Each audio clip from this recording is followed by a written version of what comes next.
Жақсы сөз. Ол қандай сөз? Жақсы сөз дегеніміз ең әдемі сөз емес.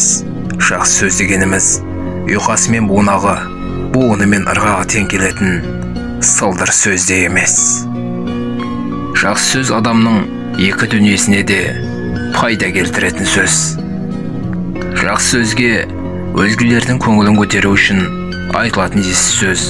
Мұңайған жанға үміт сыйлау үшін, жаны жаралы жанның көңіліне медеу болу үшін айтылған демеу сөз. Қарыз сұрап келген адамға сенім, жігер сыйлайтын отты сөз. Адамдардың арасын жарастыру үшін айтылған жылы сөз. Біреудің қатесін түзету үшін жанашырлықпен айтылған шынайы сөз. Жақсылықты көбейтіп, жамандыққа тосқауыл қою үшін айтылған насихат сөз. Өз білгеніңді өзгелермен бөлісу, басқаларға үйрету үшін айтылған ойыңдағы сөз де жатады. Міне, осындай игі мақсатта айтылып өз иесін тауып жатқан жүйелі сөздің барлығын жақсы сөз деп атаймыз. Жүрек таза болғанда ғана тілден әдемі сөз шығады дейді. Сөз адамның адамгершілігі мен парасат деңгейінің айнасы. Сөз жан азығы.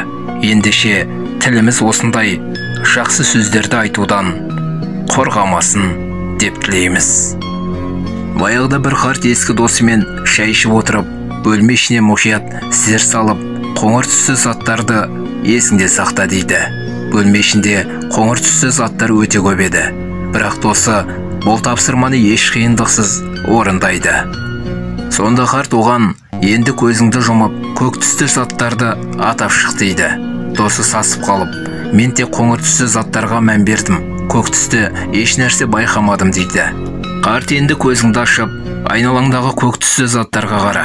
Олар сен ойлағаннан да көп дейді. Бұл шындық еді.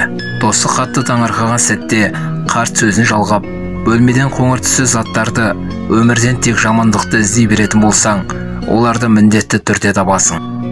Олар өміріміздің бір бөлшегіне айналады. Сол себепті тек жақсылыққа сен. Расымен де, әлем біздің санамызда өмір сүреді.